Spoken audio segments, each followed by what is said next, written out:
So, having read about some of the changes that have happened in the global south with regards to globalization, particularly in terms of economic reform, what I want to do here is just fill in a few details around the Wesch reading, and then just introduce some concepts that may help you with your next reading, Tonts and Jones article about rural Western Australia and the structural adjustments that have taken place there. So in Wesch's Zambian case study, you may recall that he talks about independence happening there in '64, a place rich in resources that was under national control for over a decade. He says successful. I bet you there's some nuance to that. In the mid-1970s, one of the most prosperous countries in the sub-Saharan Africa, and then the copper price dropped in the '70s.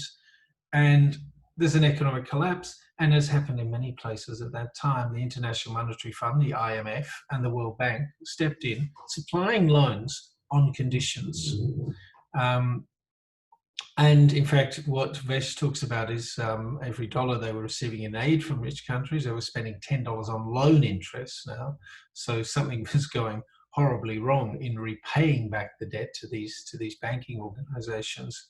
And then he also points out that in the year 2000, copper prices falling again, Zambia in crisis, and the copper mines were eventually privatized, sold to companies like Glencore, who he also discusses in there. So there's some of the details. Just let me add another couple of pieces to this from this chart that I used the last time I spoke with you about this. Loan crisis, structural adjustment, privatization. So they're contained in there. Let's just make sure we understand what some of this was about. Federal Reserve History journal, magazine, which is online, makes the point about, it starts to talk about the Latin American debt crisis, the 1980s. It's American, it does focus very much there, but this is much more of a global issue, not affecting all nations of the global south. Some, in fact, were doing very well here, those that were oil producing, but those that had relied upon the good times while oil prices were cheap, suddenly found themselves in shock situation because of increasing oil prices and embargoes that were also taking place. So two large oil price shocks in the '70s created current account deficits, plunged nations into debt, into loan crises, and so it went. Now, structural adjustment, set of economic reforms that a country had to adhere to in order to secure a loan from the IMF or the World Bank. And they're often a set of economic policies, including reducing government spending, opening to free trade, and so on.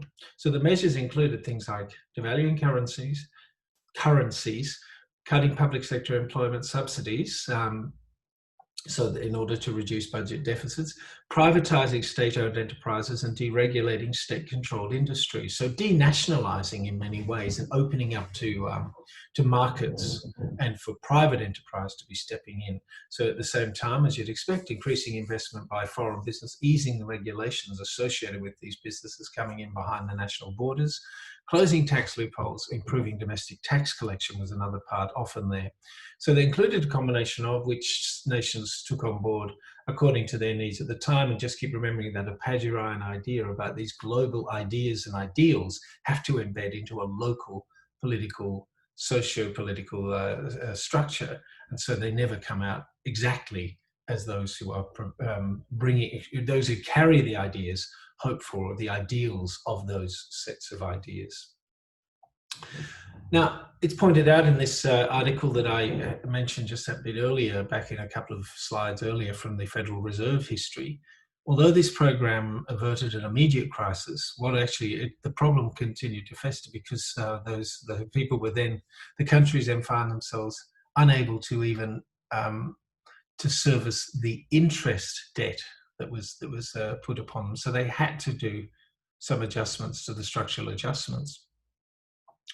And what you found happening in those countries, high unemployment in these times. So you can see here that instead of eliminating subsidies to state-owned enterprises, many of the countries cut spending on infrastructure, health, and education, and froze wages or laid off state employees. So you have this big cutting back of a very large public sector, high unemployment, steep declines in per capita income, stagnant or negative growth, and often called the lost decade in those Latin American nations. I apologize for the blurriness of this particular image, But here we have an IMF representative explaining the case to the poverty-ridden person and making the poverty-straitened person, which of course is representing so many, the millions of people at different parts of the globe. There's no doubt about where the politics of this particular cartoon lies and where they see the blame lying. But you can also see how these kinds of arguments, depending on, they tilt in their emphasis depending upon which side of the particular fence that you sit with regards to the effects of this. I mean, there's no doubt that the structural adjustment would have been very hard to see as being beneficial in the way that the IMF is hoping it can be seen when you're sitting in the midst of the kind of storm that it produced. I mean, at the same time, of course, poverty has been a reality in these areas for way, way too long.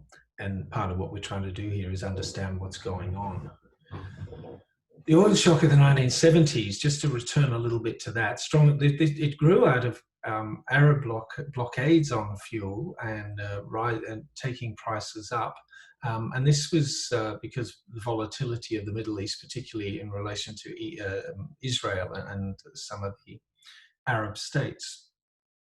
The Yom Kippur War, triggered by Egypt and Syria against Israel, brought people into working out whose side they were on here. Oil embargoes, high cost in the West, and for those nations aligned with Israel. And what we saw was something really unusual, which didn't fit with a Keynesian view of the world: stagflation, high inflation and high unemployment.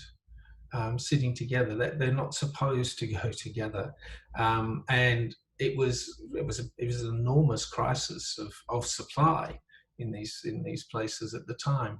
So what starts to happen is a shift in monetary policy, of course, and this opening up of global markets. That's part of the 1980s recovery in this regard.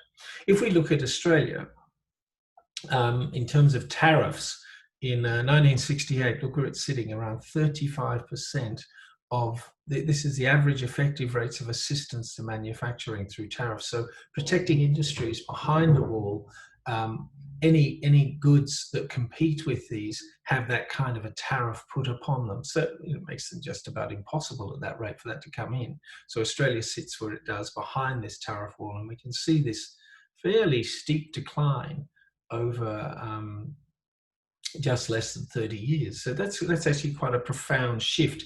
And that's something of what gets picked up in the Tonts and Jones article. This is referring to manufacturing, but similar things have been going on around agriculture as well. So Tim Harcourt has written an interesting article. He's an economist. The Tyranny of Distance, the Power of Proximity: Can Australian Workers Trade Up in the Lucky Country? And he asks us to do this at the very opening of the Kelly lecture that he gave. And you can see the link there if you want to read the whole of the lecture. Imagine a country that's inward looking and rarely notices the world beyond its own borders. And this is what he's suggesting the situation at this part of the graph is like. Imagine a country with double-digit inflation and unemployment, a poor record of economic growth. Workers and their bosses are at each other's throats. The country leads the world for working days lost due to industrial disputes and productivity. And how to improve it is really talked about. And he's really talking about this area here in the orange of 60s into the 70s. Industry shelters behind prohibitive tariff walls, thinking only of the domestic market. The exchange rate is fixed every morning by officials of the central bank, and the Treasury and international trade is an afterthought. Shop hours are regulated, domestic monopolies run most industries, and foreign entrants in areas such as banking are prohibited. Tax is high and therefore evaded and avoided, expenditure untargeted, and the budgets are in deficit. Few foreign tourists, not many foreign students on university campuses, few restaurants around, and licensing laws are restrictive. Sounds a bit like the COVID world, of course. The country is at the bottom of the global premiership table in terms of economic performance, despite its bountiful wealth. And then, as he goes on to say, this is the Australia of this sort of period of time. What we see into the 80s, the rise of neoliberalism, often associated with Margaret Thatcher and Ronald Reagan, as that earlier newspaper article I pointed you to suggested. One of Margaret Thatcher's famous utterances came actually in an interview in that well-known political journal, The Woman's Day. She makes the point there is no such thing as society. This is one of her this is one of her utterances that really was enormously controversial.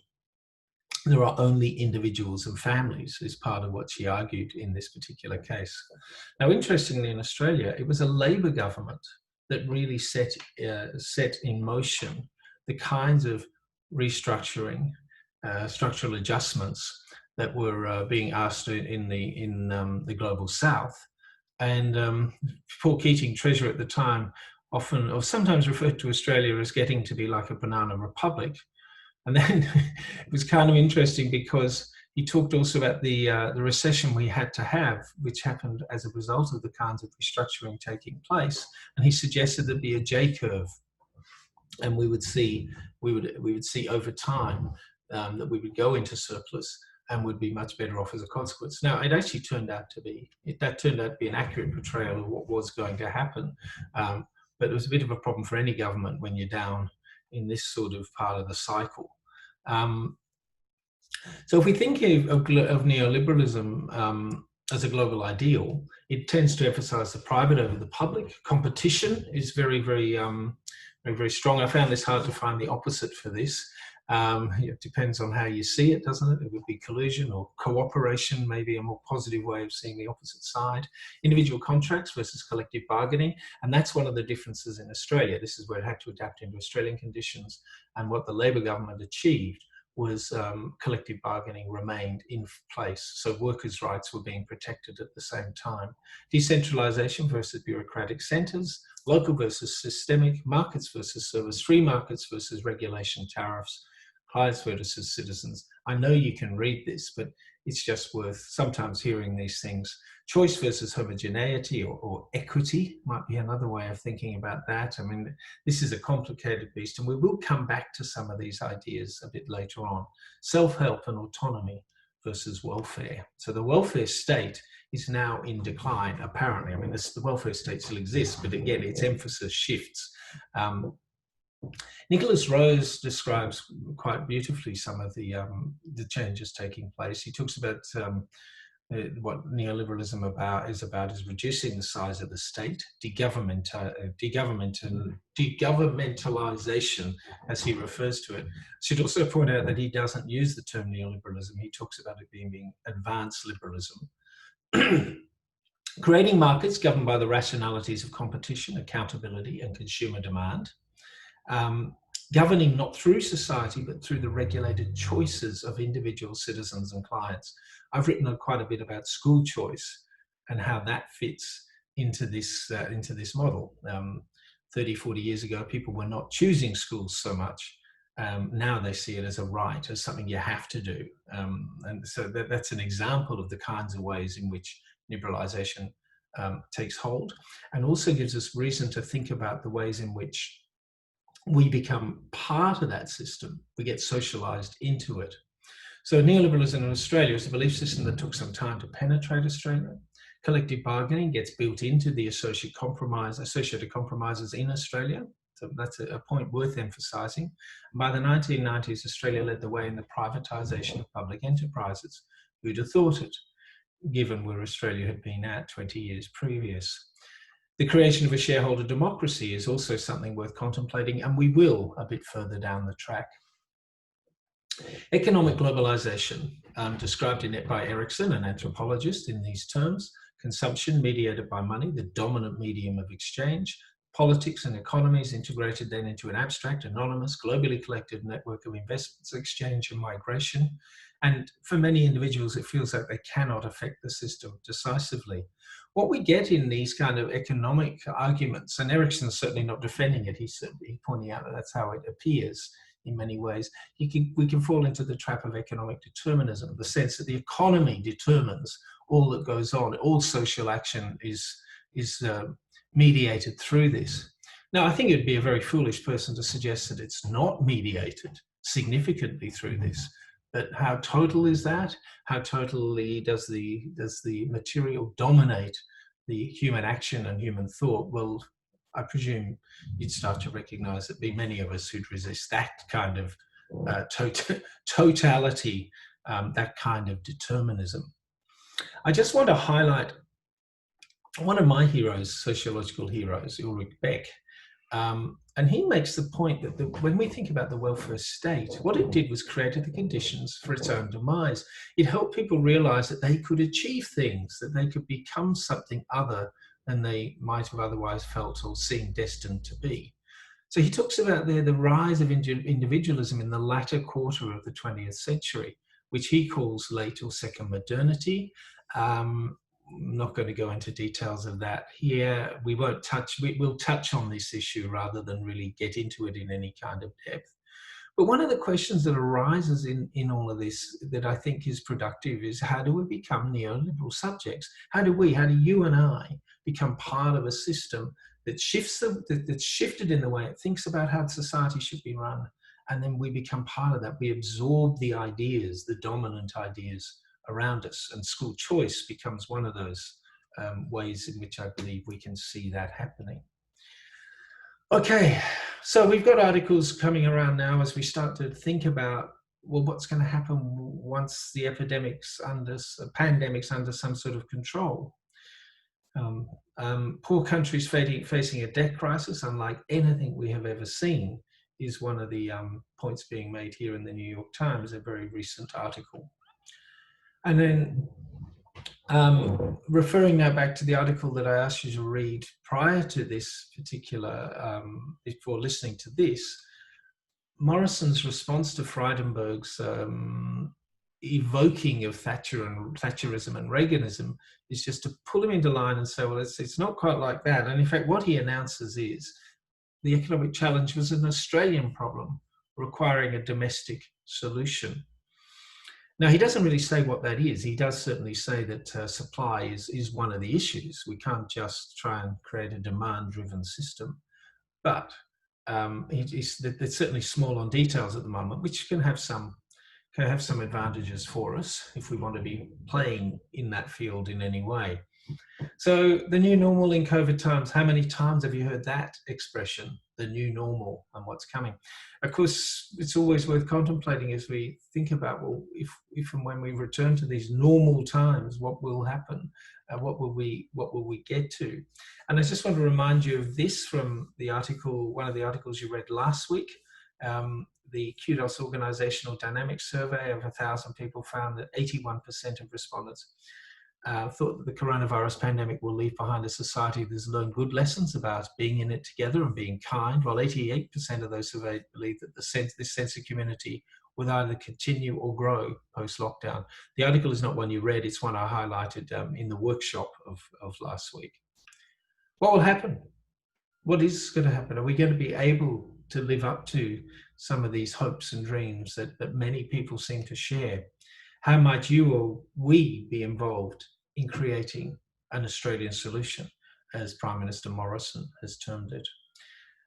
Your job, though, right now, is to engage with the ideas that are coming through in the paper from Tonts and Jones, to use the Australian rural communities as a case study to consider some of the changes that have started to take place, or that took place in the latter half of the 20th century, and whose effects are still very apparent in our current times. Go well with that, and I look forward to hearing some of your thoughts about it all.